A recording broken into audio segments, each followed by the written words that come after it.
Hello, everybody. Today on the podcast, we have Erin Young from Slide UX.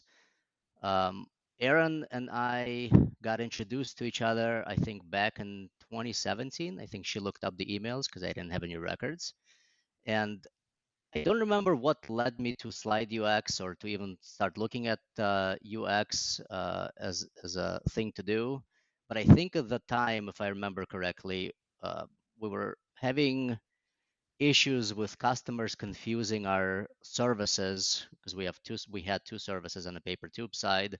One was selling kind of stock um, products that we had in our warehouse ready for immediate shipping, and then the other one we had was custom made products that were made to user specifications, and they could figure out the specs, materials, customization options, and we would like build custom packaging for them. But the way we had it presented on the site, I think we had stock tubes and custom tubes, and there was a lot of confusion because people were contacting us and they were like, "Well, I'd really like to buy a stock tube, but with my logo on it." And we were like, well, why the hell is this happening? Because to us it was very clear. One is like a stocked item, and the other one's a custom item. But the way people maybe thought about it was um, stock is a maybe tooling or stock default item that could be customized. And so I think that led us to start looking at our user experience and start reevaluating our kind of service offering and product offering, and which I think is what led us to Aaron. I don't remember if that's the case, but that seems about right because I remember that was the time we were having those issues. And Right. so maybe give us like a quick introduction about yourself, about the company, and user experience in general, because I think a lot of people are confused about the need for user experience and what it actually means and what it entails. And so, Yeah, absolutely. So I'm Erin Young. I am a founder at Slide UX, which is a boutique user experience consultancy based in Austin, Texas. And we've been around for about 12 years. My background is in marketing. So I mm, studied marketing and I was a part of a web marketing team in house at a multinational technology company that had an e-commerce site where I learned a lot about what it was like to run a complex digital experience. And then I worked for an agency which was helping kind of create uh, custom digital experiences for marketers as well. And based on those two experiences, I found myself with the opportunity to start consulting in 2010. So it's been about 14 years since I left full time employment. mm, And a couple of years after setting out on my own, I realized that I had more opportunity than I had time, and I needed to consider whether it was time to grow the team and become something more than just a freelancer. And made that choice in 2012. And it's been a really, really interesting time to be in this space because when I was first getting started in this space, people who contacted us for user experience services were self qualifying in that mm, they were people who were sophisticated. They knew exactly what user experience was because so few people knew what it was. Anybody that was reaching out to us was already a part of user experience work in their jobs.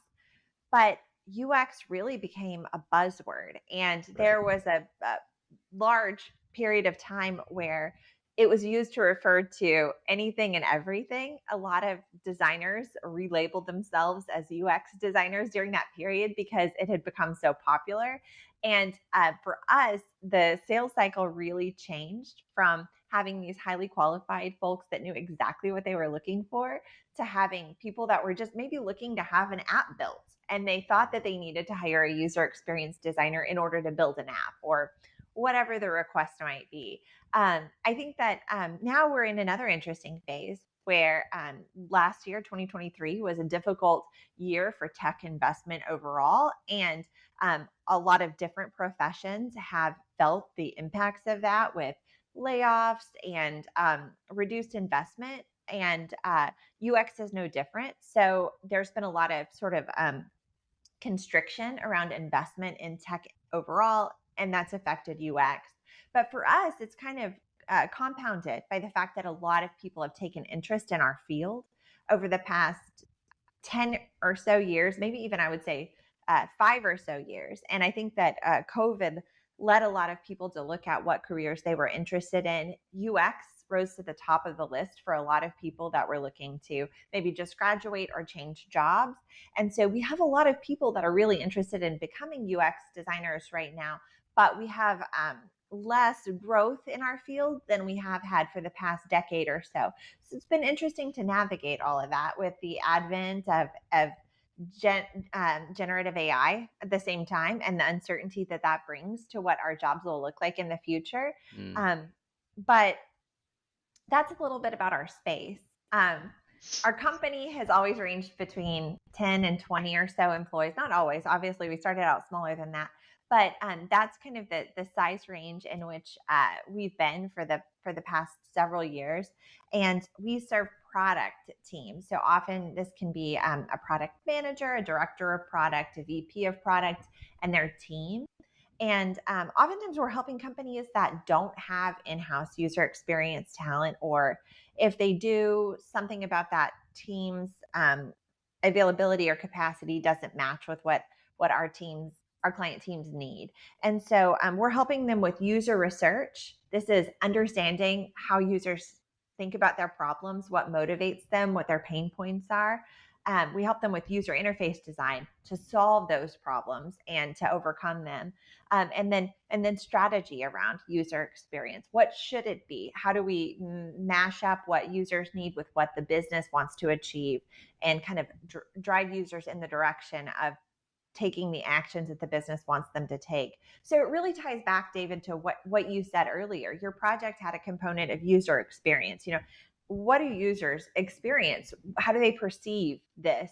And then it had a component of user interface design. How are we going to Hmm. update the interface to better achieve the goals of the business? And that's kind of the third component, what the business is looking to achieve. Hmm.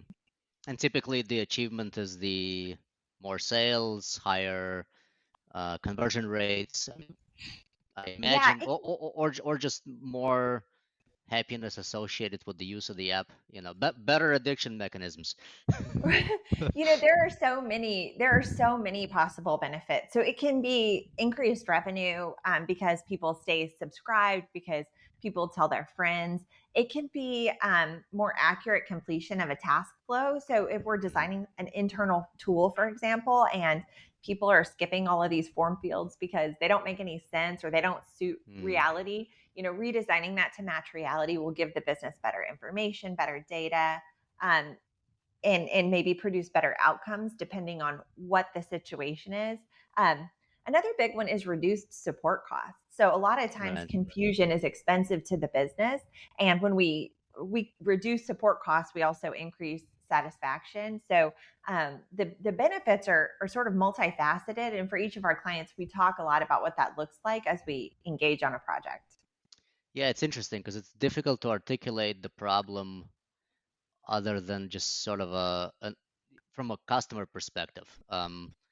To even know when to contact somebody about those issues, because a lot of times they're kind of abstract problems that people, especially in smaller firms and a higher level, don't even get the privy to, right? Because it's Right. like, um, for example, I think it would stem, just again as a random example, even from our side, it's like our customer support person would start complaining that she doesn't have enough time to do other things on her plate. And then you start kind of seeing, like, all right, where's that coming from? Well, she's having to spend so much time on answering customer questions. It's like, well, that never happened before. Like, why is that a problem now? Then you start analyzing the questions that she's being asked, and then you realize that a lot of those questions are stemming from the confusion of what your website is saying relative to how people understand it. And then you're like, all right, that's a problem. And then that I think that leads us to you, right? Is that kind of a Well, is that I, a perceived journey? yeah, I think what you experienced in a way was that you kind of did the UX research yourself by uncovering that there was a mismatch between what users expected and how you were presenting your products because you discovered the symptoms. And that is one way that it can happen. Hmm.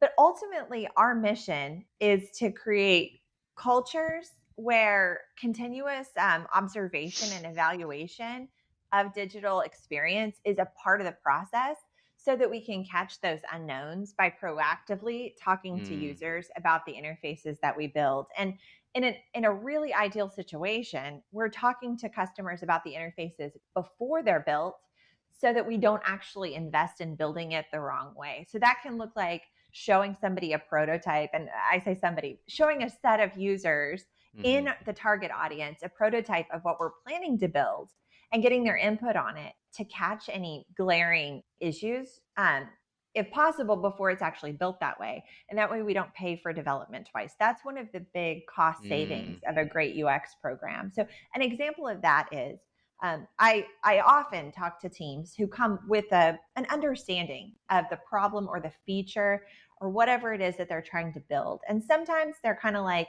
well, we don't need to talk to users. We've heard this from users. We just need your help in designing the solution. Fair Hmm. enough. There's a lot of knowledge, right, inside of teams. Um, but we recently embarked on a project where we helped define a solution with the requirements that our clients understood and really encourage them, hey, you don't have to pay us to do it, but please talk to customers about this before you send it to your developers.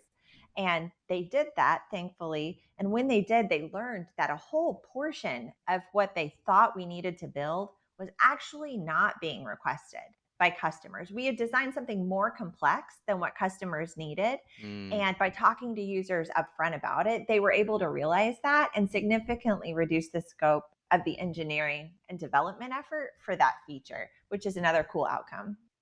Yeah, that's interesting because you don't tend to think about it from that perspective. Because Mhm. a lot of, I mean, I think a lot of what you're talking about refers to like larger teams. Maybe it's a a newer product inside of an established brand.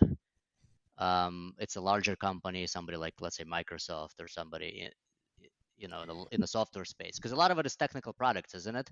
Yeah, there is it's technical teams, and Mm-hmm. the size of our client teams can vary. We can work with startups in the technology space, Mm-hmm. all the way up to departments in large corporations, and we've got clients all along that spectrum. But they are entrepreneurial and they're tech oriented. So oftentimes that title of product is a key that they're thinking of their digital experience as a Yeah. product, and that's sort of a signifier that they anticipate continued investment. And this is something that they plan to manage on an ongoing basis. In your case, David, I think you may not have viewed your digital experience as the product. You probably No, viewed the product as the product. that's But right. depending on the company, they might see the digital experience as part of the product too. And I think in a company like yours, it would have had to get to a certain scale before you identified that the digital experience was also an important product. But in another company, that sort of scale might not be necessary, depending on how they think about their situation. Yeah, that's a completely different way to think about it. Because again, being on a smaller business side, for the past 20 years of my career, we've never really thought of our digital assets as a product Mm-hmm. because it was just a website that is more residing in the marketing side Yeah. um, than the product side because the product Yeah. was always something physical you delivered that people were actually paying for. Right. And and Right. then and then the website is just more lead generation, product catalog, contact form, about us Mm-hmm. page. And so that was never really, it was very dumb, I guess, from a product perspective. 'Cause, no, dumb in regards to like the websites that I'm used to are fairly dumb relative to the products you're describing because a lot of times the products you're referring to are the actual product that people are buying, like they're the app, they are they are something that has subscription access, that people pay for. That can So be the case, right? Yeah, it can be things that people are buying, things that companies are investing in that digital experience. they're a Right. significant cost center at the very least. Right, right. But then there's also like on the e-commerce side, oftentimes in an e-com focused company, or a company that's investing in e-com, it doesn't have to be their primary focus, but something they've chosen to invest in, they Hmm. will have product leaders on their web team. So those Oh wow. product leaders might roll up to the CMO. They're still in marketing, but they're acting like a software team because the website has Hmm. software like needs, you know? Yeah, that again, that's interesting, and that's something I never thought about because we never really had a product team. It was really like, all right, let's add a page. We had to add a new product, and for whatever reason, this button doesn't seem to be generating enough sales. Let's Yep. expand Yeah. it to have the quantity field with the plus minus, and then let's move it up. Yeah. Well, in the early stages, what I see is that the founder is, or the CEO is the head of product de Right. facto until that's delegated to someone else. And a lot of companies won't realize that that's the skill set they need. So we've had companies that, and the tech companies totally know because they've been on teams in enterprise and they know kind of how the progression works. But I have also worked with clients who the CEO or the founder is way too time starved to be an effective partner for us because they've got a Hmm. thousand other things to do. And we will gently encourage them to consider a product hire in addition to a UX hire because those two roles are they're partner roles and they each kind of represent different points of view around the same thing. They can also both be fractional, they don't necessarily have to be full time. But a product leader can take significant weight off of the shoulders of a small business leader if digital experience decisions are an important part of what they do. And the product leader is also typically just better at it. That's the thing, right? With any of those sort of delegations that a founder or a CEO is going to do in the early stages, oftentimes you're going to hire someone specialized and then you're going to go, wow, okay, they're handling that very differently than I did, and that's great. That's the Hmm. way it should be done. Do you guys end up serving as that product person for a lot of companies also, or are you just kind of working alongside the product? That's a great question. We're a really good partner for product. We do sometimes bring uh, product into teams on a contract basis as well. And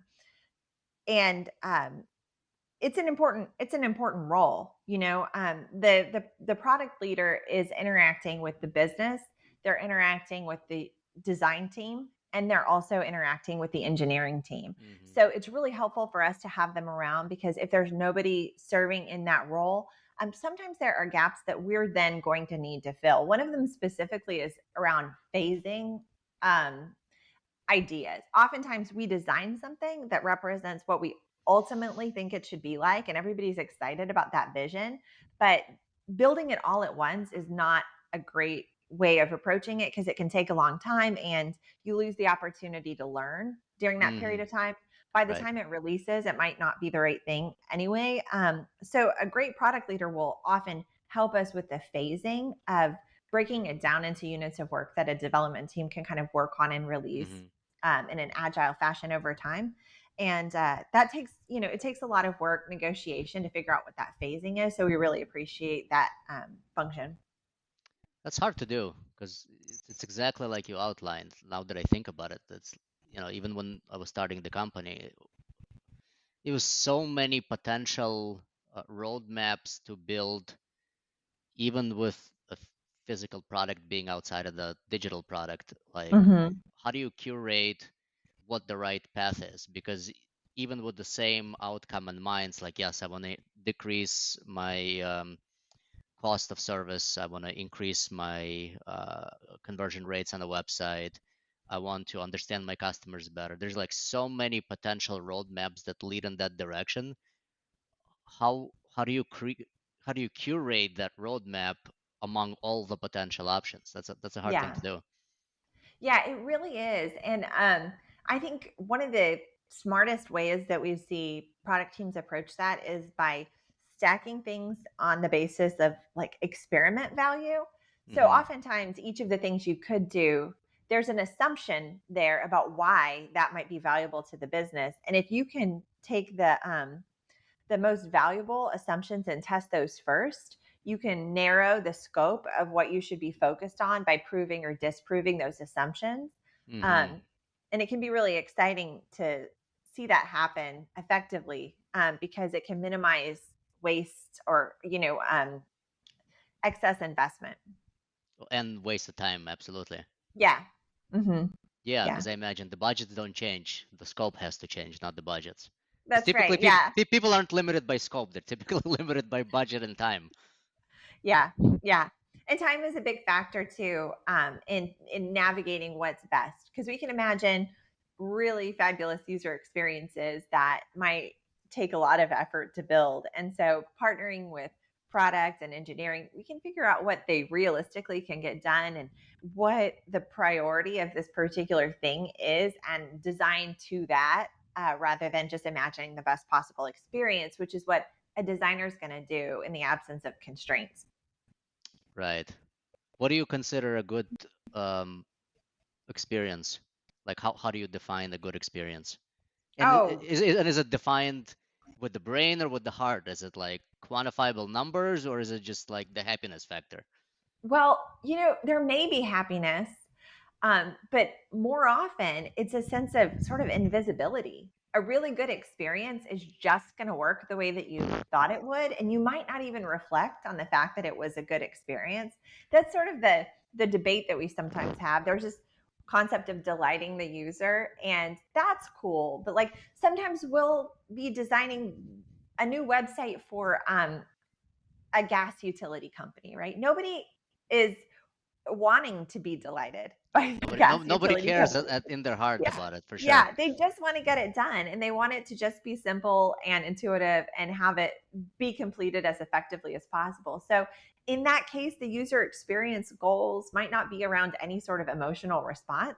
But then on the flip side, if you're over in consumer and you're trying to sell, some sort of product that is all about the user's sentiment towards it, the goals might be very much associated around their emotional response. So it really is situational. Yeah, because I think the right answer to what you're describing is a great experience is invisible. It's like kind of Hmm. like your utilities. You have the power on and your sewers work, and it's like you don't think about any of those things. Right. You Yeah. only start noticing if any of those things are broken. That's right. Yeah. So, for example, like a customer going through your flow and thinking, well, I want a stock tube. I just want to have this printed on it. And well, that's not how we define the stock tube.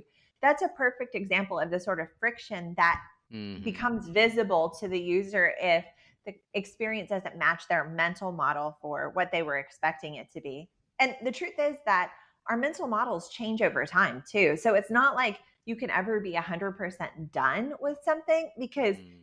our expectations are influenced by everything that we're experiencing. And so you could have industry influences that change expectations, maybe another sort of product that your target customer often has to procure, um, changes the way that they're delivering their product. Mm. That could impact the expectations for yours.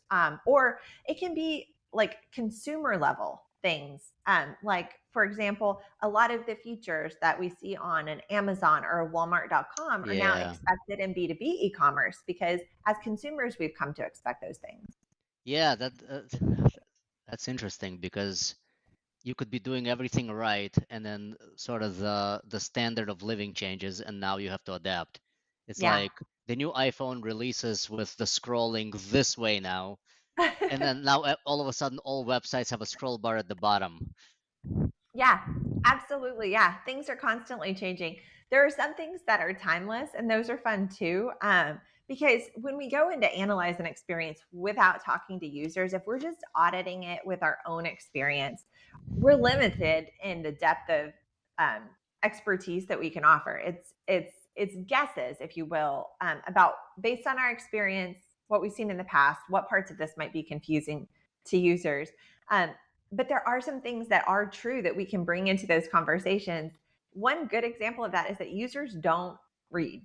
Users scan. That's true. They've never read, they're never going to read. They're always going to scan. And so if you really need to communicate something to them in order for them to be successful, you have to be really thoughtful about Mm. how you word it and how you present it. And there's also kind of the blindness that comes with a call out. If something's called out too prominently, it looks like a promotion, it looks like an ad, users will then overlook it for that reason Yeah. too. So the most prominent message is sometimes the one that's skipped. Um, and so even without talking to users, sometimes we can sit down and help improve uh, an interface based on the things that we know to be true. And then further refinement comes from conversations with people. Hmm. How do you take user input?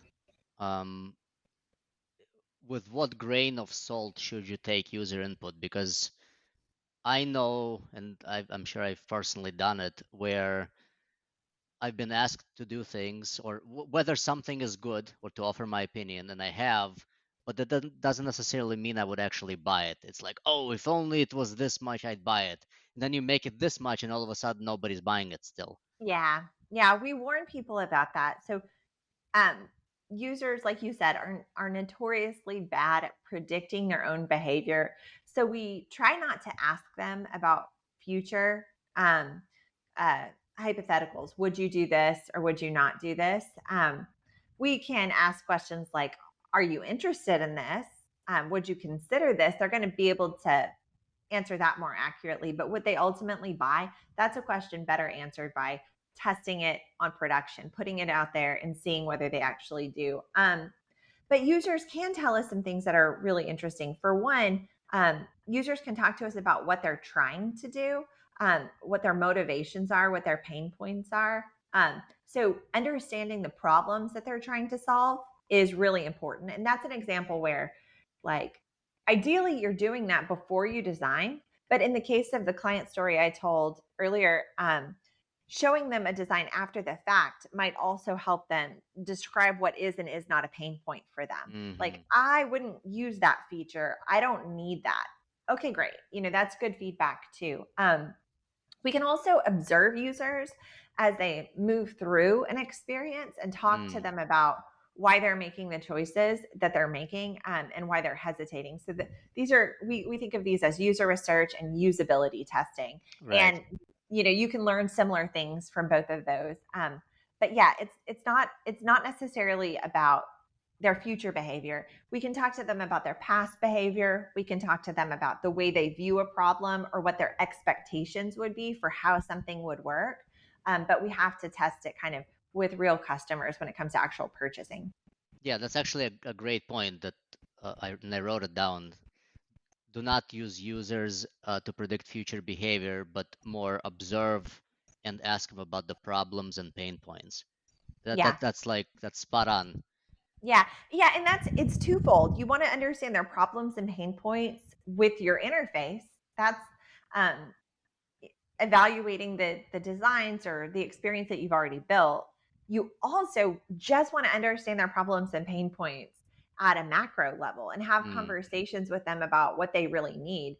So, like, in the case of your website checkout flow having caused confusion, you identified that in one way. But another way to identify that would have been putting the user interface aside entirely and listening to conversations about what their hopes would be, What are they trying to and what the achieve? ideal scenario would be for them. And in that case, I might have said, "Yeah, I don't think my needs are anything unique here. I just want to purchase, something standard and have it labeled." And they probably could have told you that without looking at the user interface. But had you known that, you might have designed it differently the first time.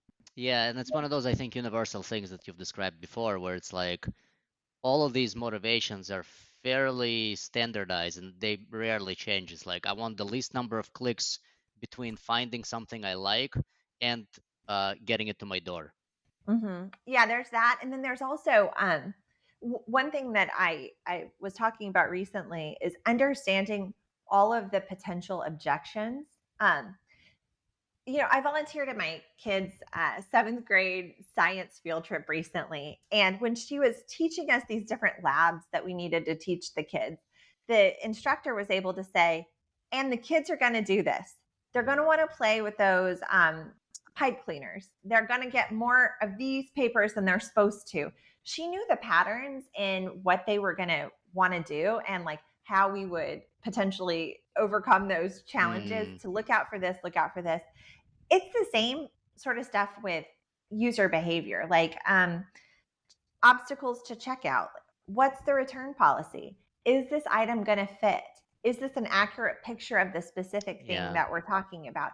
There's some commonalities which you can use secondary research to find reports where usability practitioners have reported on all of these common issues with certain situations that you can then design against those objections. But when you get into custom software, that's not always the case. With custom software, you might need to conduct your own research because your Right. own situation is unique. Because it's never been done before. You're ultimately Yeah. creating something for, right. It's just like Yeah.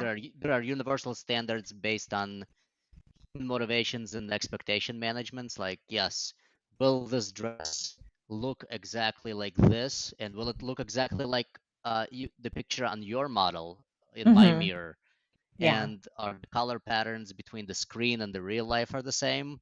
Hmm. And will it arrive within the proper period of time that you're Hmm. outlining? Because I have an event coming up. And is it uh, is it returnable in case it doesn't fit? And what is that process like? Am I going to sit, for 30 minutes on the phone with your customer service rep in order to get an RMA number? Like, because that's crazy. Then I'm just might as well not buy anything. And then you Yep. have the other side of it where like somebody's building brand new software for some niche that they just discovered that needs to be tended to, and it's never really been done before. And so you kind of start with like your minimum viable product, and then you start A/B testing to see which behavior leads to better outcomes, right? Right. Yeah. That's exactly right. Some of the facts about user behavior, the common patterns will impact their experience, and we can use those to guide decisions. But then there's a whole other layer of information that's just not available to discover because it is so specific to their context. So I think part of what our field is about is mixing those data sources, mixing the industry wide best practices for how certain interactions work on certain devices, mixing those with information gathered specific to this client and this client's specific expectations, because there's always Hmm. a visionary associated with a new feature or product. Maybe Hmm. that's the CEO, maybe that's somebody inside of the company who has an idea of how it's supposed to work. Whether that's good or bad idea, they have it, and we have to navigate that part too. Making sure that their ideas are represented well enough that they're satisfied with it being the right feature, but then also helping safeguard against the risks of it not being the right idea, and giving them the processes to catch that if that's the case. It's an interesting role because again, you're sort of in the shoes of the implementer, to borrow the EOS terms, because you have the visionary and then you have the implementer, right? And Yeah. so you have the maybe the CEO or the founder of the company, they're kind of ready to run wild with these things and they have all these ideas, and you kind of have to ground them and tell them, well, in the most polite way, that this one is the wrong path based Yeah. on what you're trying to achieve. Yeah, that's right. And we win some and we lose some with that. I often say that UX design is 95% communication, because Hmm. we have to be great communicators to gather the information that we need to understand what their vision initially was. And then we have to be really great communicators to help move that vision in the ways it needs to be moved.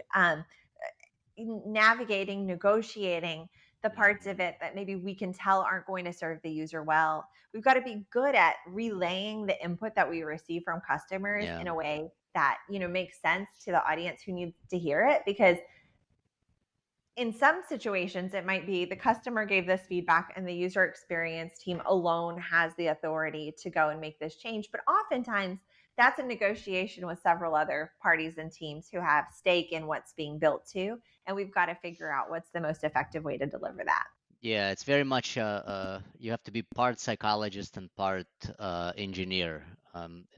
It's kind of that's what I found in my work. It's you ultimately have to offer the product that sells, but at the same time, it's the people that make it that and the communication and the relationships and the culture around that have to that probably matters more if I don't know if it matters more. Probably does I think it actually, I think it actually matters more, to be Yeah. honest, the human factor than the product. Yeah. I agree with you. I think you know, the products are great, but if they're not selling to the people, then what do you have? You know, you have something that you think is great, but it's of no value. So you've got to figure out how to get there. And there's internal communication to get there, and then there's external communication too. Right? Because in your brain, you want to always strive for efficiency, but sometimes efficiency is the wrong answer because the Yeah. efficiency then squeezes all the magic out of the product usage or the feeling that the users get when they're using the product. Sometimes that little level of friction creates a better experience than the efficiency of you know a product page to a cart. You know. Yeah, no, that's so true. There can be a lot of good reasons for friction. Definitely, if you're trying to deliver a certain experience, that gives you the space in which to do that.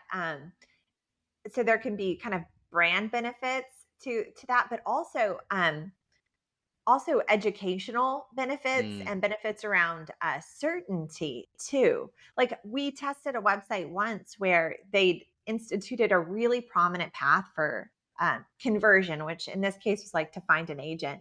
hmm. And users were intended to review the website, decide that they were excited about this service, and then find an agent. That was the ideal path.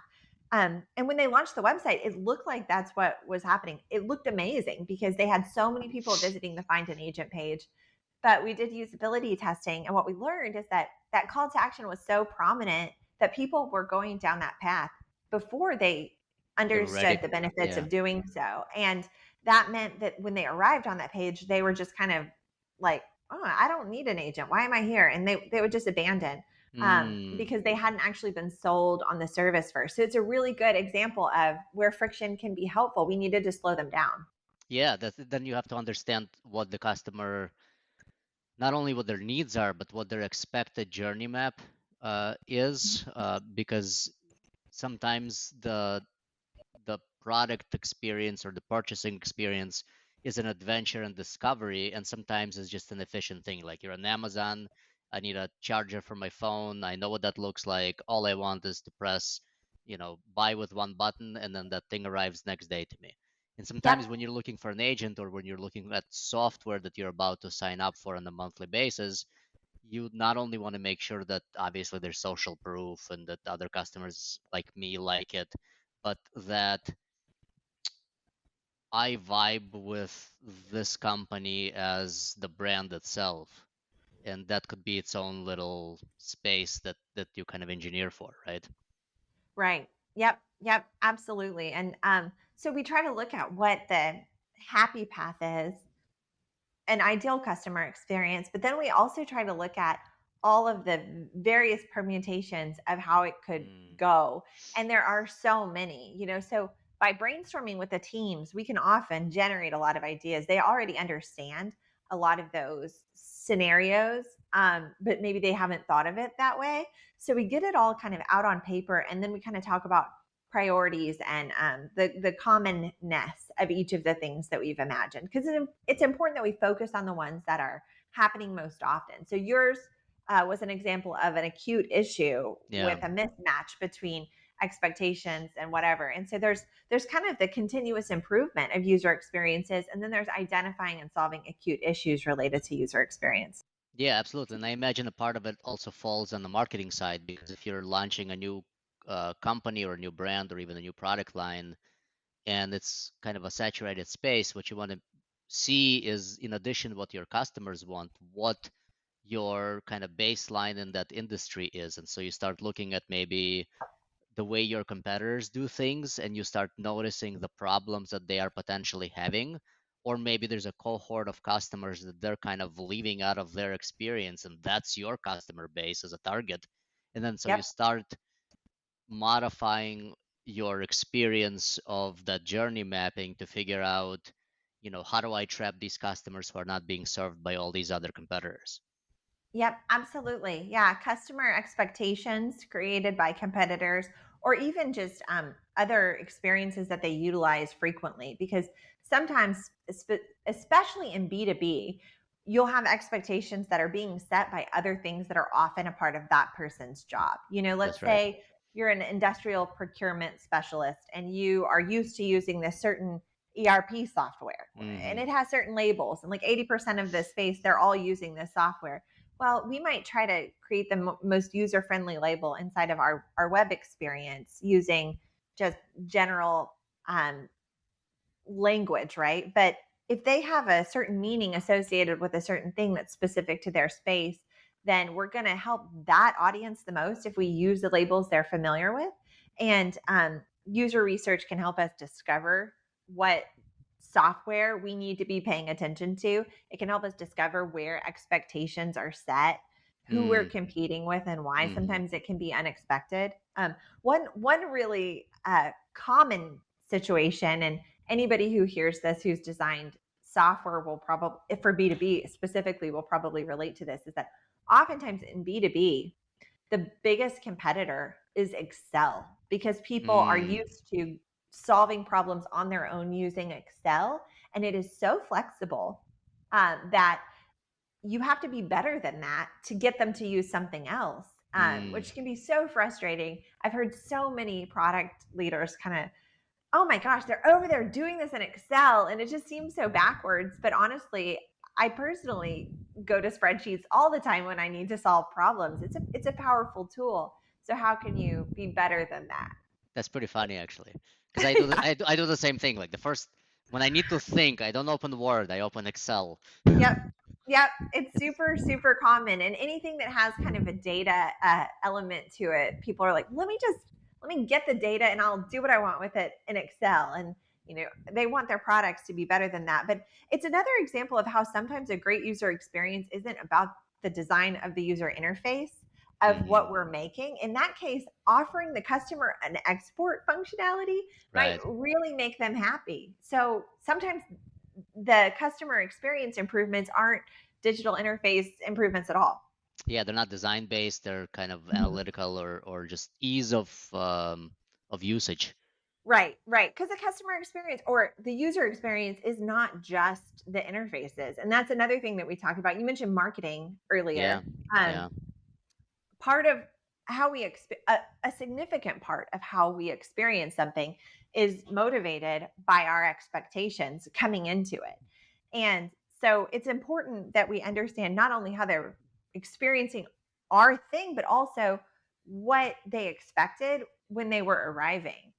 Because if we're setting the wrong expectations somewhere else, you're going to get bad marks for user experience. But maybe the problem is that you're explaining this wrong in another Mm. place, or you're attracting the wrong sort of people with the sort of marketing that you're using, so on and so forth. So the before and after pieces of the customer experience or user experience research are just as important as the thing that we're designing.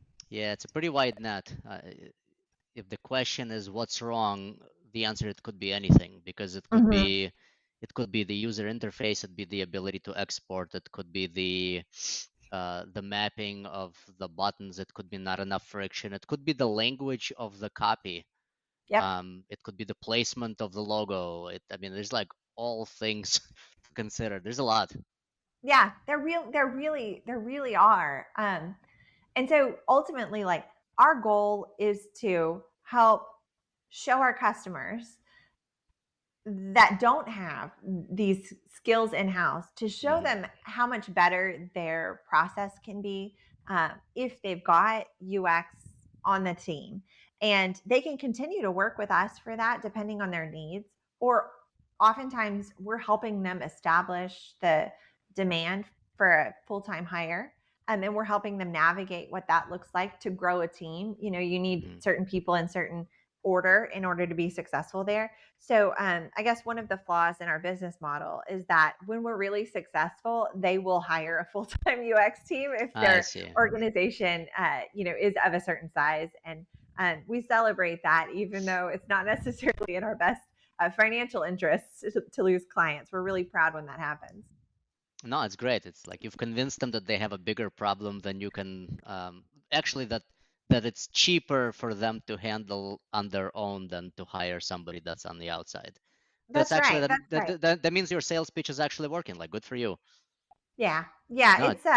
it's a level of commitment that sometimes, they have trouble getting buy-in early on because it's people have experiences sometimes with designers that are dissatisfactory, and maybe the person isn't strategic enough, doesn't utilize enough research, Hmm. maybe they have poor design sensibility, or it takes them too long to understand the problem. And um, in those cases there can be pushback that design is going to slow down the process and cost too much. And our goal is to show them that no, like, this can be really good. We can help you find talent that suits your needs, and doesn't trigger the pain points you've experienced in the past. And so that's kind of the ulterior motive. So we're helping them with the project now, but long term, we're also hoping that they start to implement these user focused Hmm. practices in their regular processes. Yeah, yeah, absolutely. And because I think you have to change the mindset of this, because it's a abstract thing to do. Because even like Hmm. for us, we didn't end up hiring you. In fact, we didn't end Yeah. up hiring anybody, and we just Yeah. kind of solved it internally because it was like Yeah. it was so abstract that I had a hard time even finding like where to start, you know? Yeah. And so I was Yeah. like, well, let's just try a few names and see what kind of sticks. And that was basically the cheapest option that was the quickest. And then we measured it, and it's like, all right, sounds like we're not having these problems anymore, and people are less confused. Well, let's just leave it as is. And Yeah. again, we're a smaller team, so Yeah. it was a different mindset.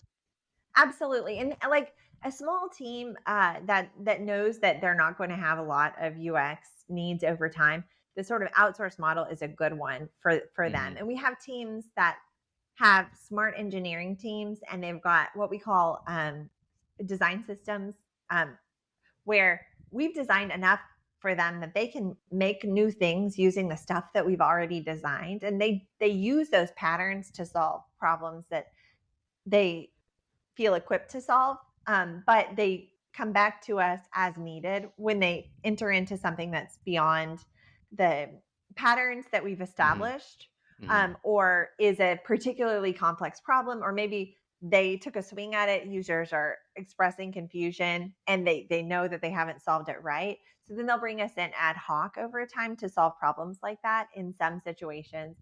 Other teams kind of keep us on retainer for fractional basis over time, Right. and that can work really well, and we can kind of surge up or drop down depending on the changing needs of their business. And sometimes it is just one-off consults on problems for small businesses. It depends on how important that product experience is to your business and what potential you see in it as to whether that investment makes sense.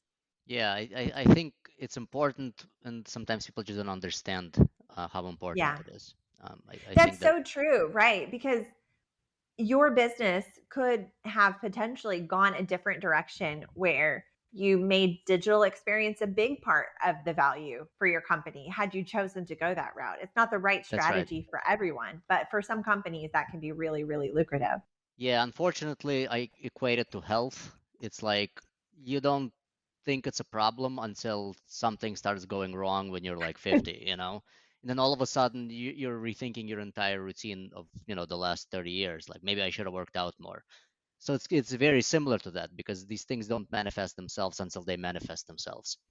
Right. Yeah.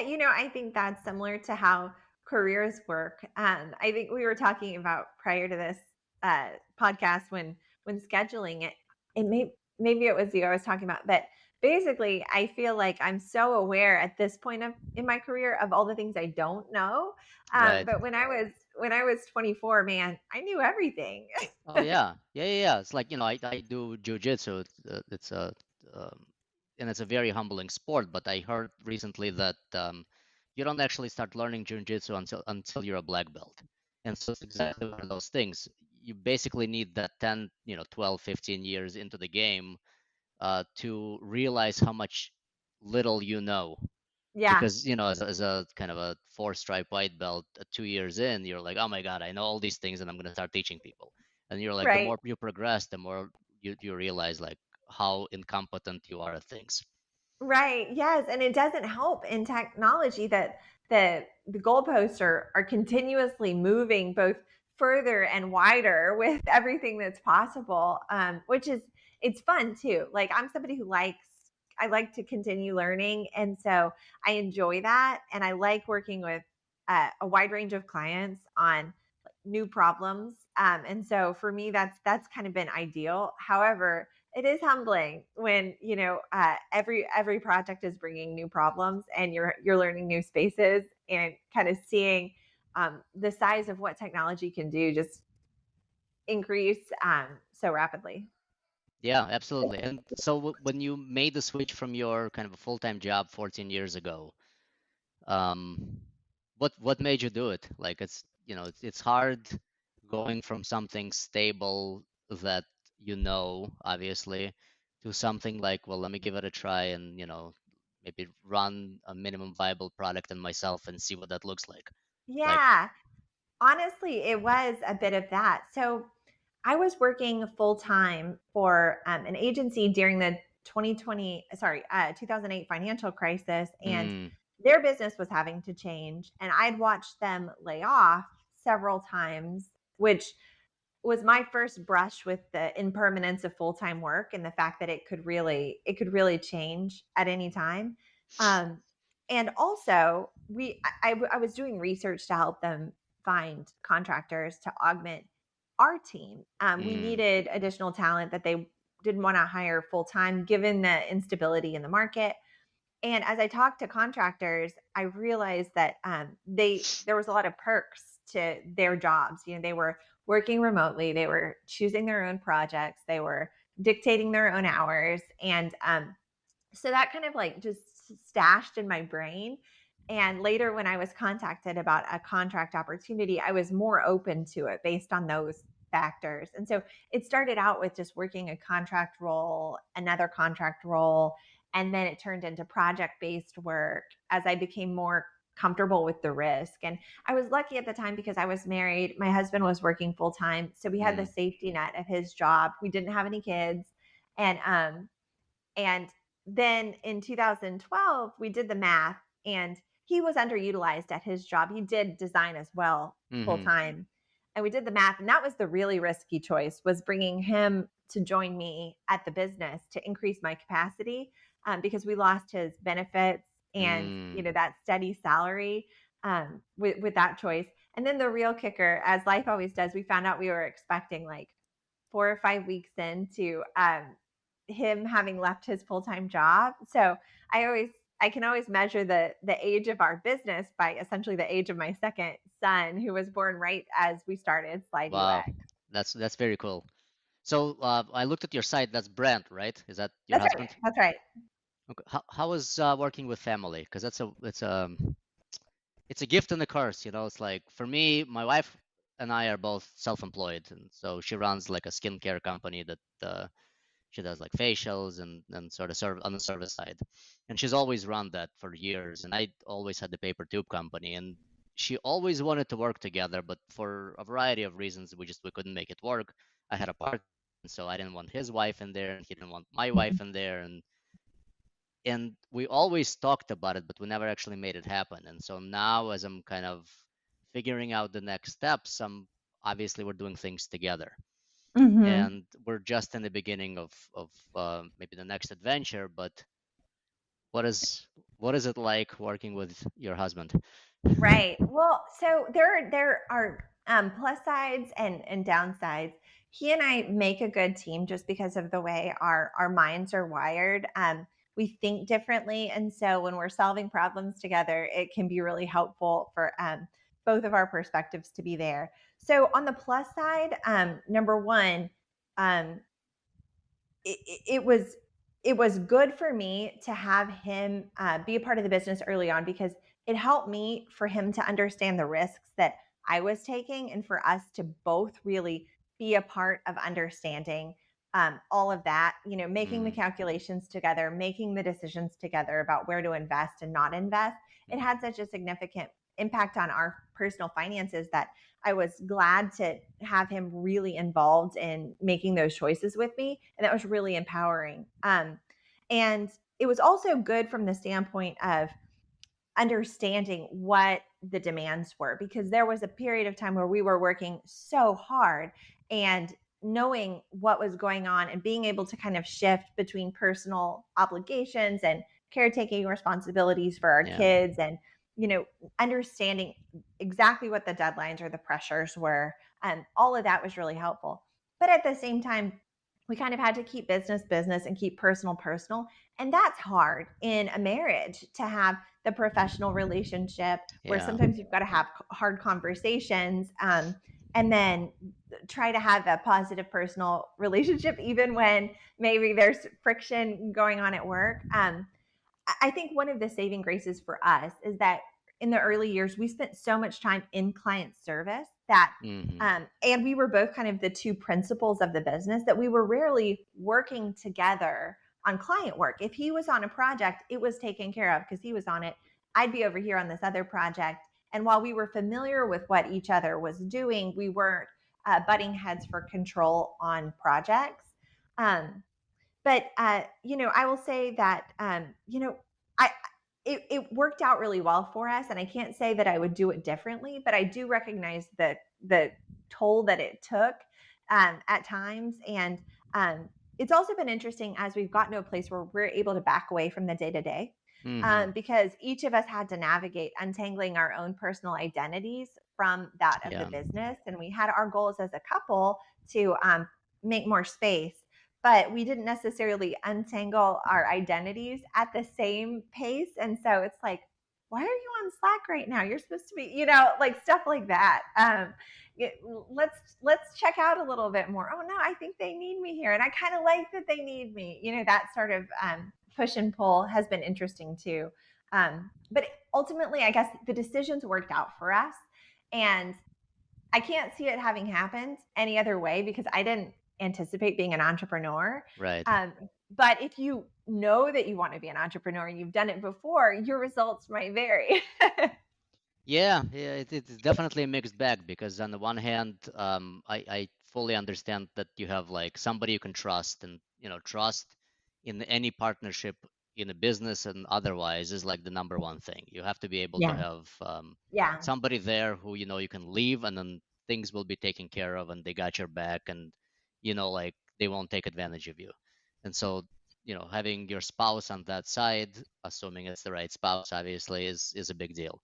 Yep. um, the other thing is the complementary skill set, and it's great that it worked out for you because you were on the marketing side and he was on the design side, and you're like, we don't have to double up on doing the same thing.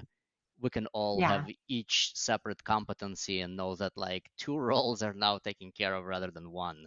You Yeah. know, Hmm. Yeah. the other side is it's absolutely it's like sometimes you're a better boss than a husband, right? And sometimes Hmm. you're a better husband than a boss. And it's like, what does that dynamic look like? Um, so yeah, no, I totally get it. Yeah.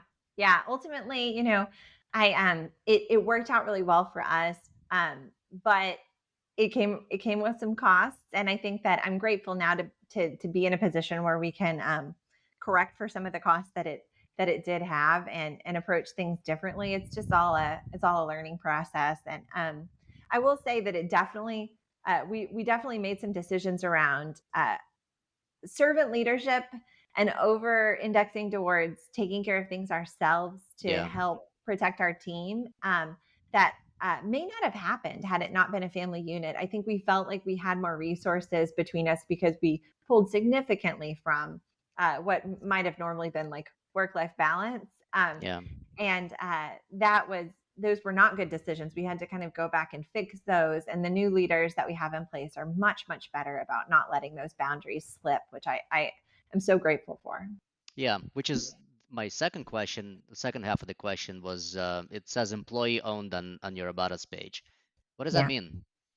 So we are owned by at this point by both Brant and I, still majority owners, but we've got three business partners inside of Mm, the company who are really our day to day leaders, and that's Megan, Tom, and Jordan, who you might also see on the website. Um, and we've over the past several years kind of delegated more and more of leadership, and we essentially support them now. But gosh, they run it so much better than we ever did. So I'm so grateful to have them around. That's awesome. And so then what's next for you? Because as you kind of start, first of all, you're 14 years in, it sounds like. That's Yeah. a long time to be in one single location, at least for me. Like, my Yeah. wife and I are we're weird because we don't live in one single place long enough for it to make money as a real estate investment, Yeah. and we don't tend to end up staying on the same road. We tend, like, every 10 years we try to reinvent ourselves, like, with completely Yeah. something new. And Yeah. so seeing that you're 14 years in, I'm like, I'd be anxious because I was Yeah. 10 years into my business and I was already tired. So it's like, Right. what's on the horizon? Yeah, absolutely. So, we're lucky that their leadership gives us the time to kind of free ourselves up to do other things. And right now, we're really enjoying getting a chance to participate really actively in our kids' lives, their sports. Volunteering at the school, doing all of that, helping our families. We moved from Austin to the Houston area so that we can be closer to our parents who are Mm, all aging and spending time with them too. And then we each kind of have our own volunteer and hobby routines. I'm really into art. I don't know, you might see some of the that's very art cool. behind me. You Yeah, so you that's paint yourself, or? yeah, I like to paint. So that's my big thing, and I kind of enjoy spending time on that, and then volunteering for some nonprofits that I care about in addition to the school, and I'm just really grateful to have the chance to give time to those things. That's awesome. That's great. All right. I think I ran out of questions. My only other question I have is, what's a really good book you read lately that you would recommend Oh, to people in the UX field, not in the UX field, personal reasons? Like, what's a good read? What's a good read? What's a good read? Well, I was just talking about this recently. This one is not a recent read for me, but it was a book that got me interested in what I do. And I think for people interested in UX, it's an interesting way to understand how UX interacts with business, intersects with business, and it is called "Why We Buy: The Science of Shopping." And it is an older book. They've done a second edition to it since I first read it, and it helps you understand the ways in which observation can be used in a retail setting to understand why customers may or may not be purchasing. And that was actually kind of what sparked my interest in using observation to enhance experiences. I ended up doing it digitally, but the author of the book, Paco Underhill, ran a company that did this sort of retail observation and helped retailers improve sales by changing the physical space or the physical customer experience. One of the stories I use with my clients in digital came from that book. And it was about how there was a store in a mall that had a bathroom, which we all know in a mall, finding a bathroom can sometimes be a challenge. And a lot of customers would go into that store just to use the bathroom. And so they would hang signs for promotions to try to capture the attention of these customers as they entered, and they'd put them on the route to the bathroom. But what they learned was that they weren't performing as well as they could, because when people needed to pee, they were really focused on finding the Right. bathroom, and they were still ignoring the signs. When they turned the signs around to face customers as they exited Ooh, the that's bathroom, very smart. they right, they perform so much better. And so sometimes I'll talk to my clients in digital experiences about letting them pee, which is, if your customer has an urgent need that they're there to fulfill, maybe let them fulfill that need and then try to get them to do what else you'd like them to do, because they're going to be more receptive to it once they've completed the task that's on their mind. That's brilliant. That's Yeah, very good. yeah. It's a good book. I recommend it. All right, I got it written down. We'll put it in the show notes. One last thing is, you mentioned the kind of AI and where the technology is going. And the technology on the UX side has kind of always been there. Like, years ago, when I was in the electronics business, we went to CES, and I met a company called Tobii, Tobii. They make, like, eye tracking technology. And this is like the first Mm-hmm. time I came. This was like 2008, maybe even earlier. I came across something like that, where they basically just getting into that kind of user experience space because the technology originally was created for people that were disabled, and so Mhm. um, they were either paralyzed or they had like body movement issues, and so they put up little cameras on computers that allowed those people to kind of browse websites with their eyes. So they would look at a button and it would click on it, and they would use the scrolling on the side using eye movements.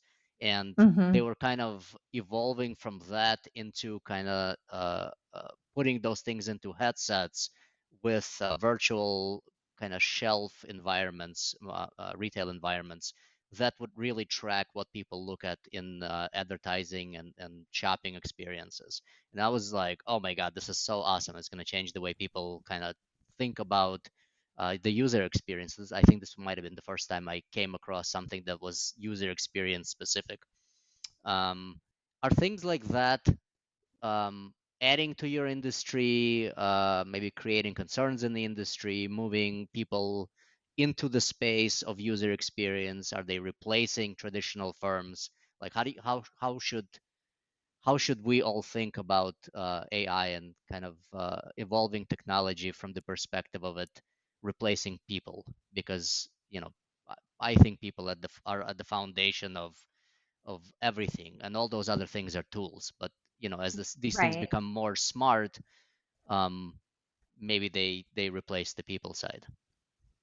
Right. Yeah. So there's a lot kind of wrapped up into what you just asked. And I think what we're seeing is that the places in which human beings are interacting with digital products are multiplying.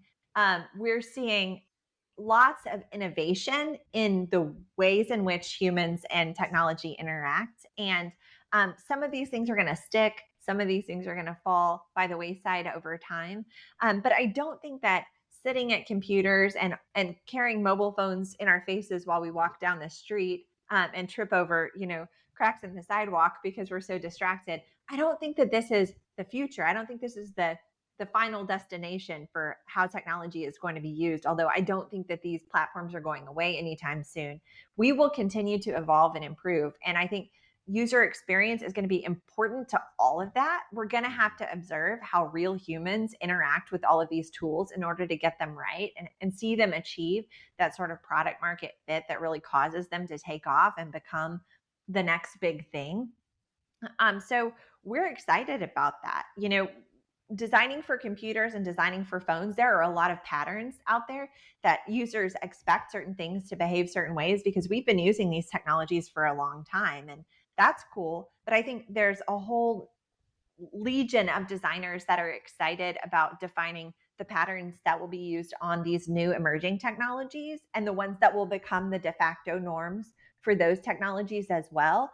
It's going to require testing and definition to figure out what works best for human beings in these new platforms. And oftentimes the first drafts are pretty rough. So, people put the technology out there, they have a visionary and an engineer, and they make something, and that's cool, but it only gets them so far because if it's clunky or a weird user experience, then nobody wants to buy it. And it Right. certainly can't cross the chasm into like major adoption. And so I think that the need for UX is probably going to increase with the way that software is getting easier and easier to develop. And it's probably also going to start to get even more specialized because we're going to have specialists that do user experience in these different spaces, and a little bit more concentration where we're bringing more experience from a particular niche to conversations with people trying to innovate in that space.